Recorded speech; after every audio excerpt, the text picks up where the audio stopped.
Gaza पट्टी में Israeli air force की हमास के ठिकानों पर बमबारी जारी है। इजरायली हमास में गाजा में अब तक 1537 लोगों की मौत हो चुकी है, जबकि 6612 लोग जख्मी हुए हैं।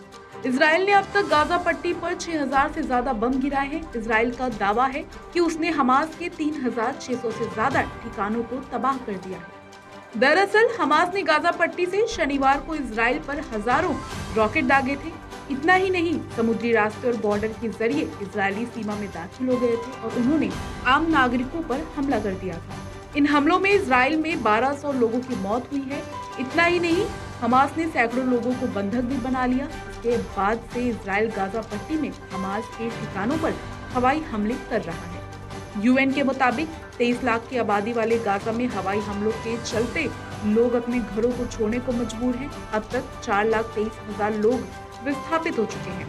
इनमें से ज्यादातर लोग यूएन द्वारा संचालित स्कूलों में सहारा ले रहे हैं। इजराइल की सेना ने गाजा पट्टी के पास अपने टैंक तैनात कर दिए हैं। ऐसे में सेना ने शुक्रवार को गाजा पट्टी में रहने वाले लोगों को जगह खाली करने का अल्टीमेट दिया।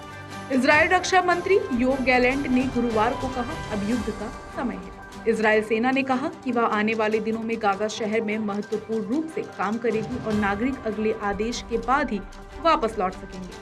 सेना ने कहा, गाजा शहर के नागरिक अपनी सुरक्षा और अपने परिवारों की सुरक्षा के लिए दक्षिण को खाली कर दे और हमास के आतंकवादियों से दूरी बना ले, जो आपको मानव ढाल के रूप में इस्तेमाल कर रहे हैं।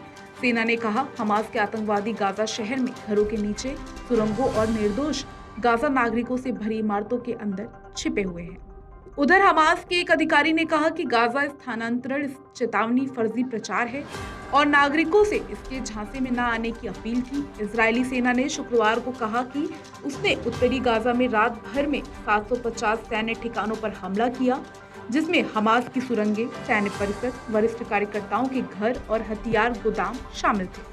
बता दें, आतंकी संगठन हमास ने महज 20 मिनट के भीतर इजराइल के ऊपर 5000 रॉकेट दागकर पूरी दुनिया को हिलाकर रख दिया है। चारों ओर इसी बात की चर्चा हो रही है। इस घटना से समूचा इजराइल में खौफ का मंजर है और सभी लोग बेहद डरे हुए हैं। सभी लोग इजराइल के वासियों की सलामती की दुआ मांग रहे हैं। बताया जा रहा है, न जाने कितने लोग मारे जा चुके हैं और कितने ही लोग को आतंकी संगठन ने अपने कब्जे में ले लिया है। इजराइल और फलस्तीन के बीच युद्ध अभी भी जारी है।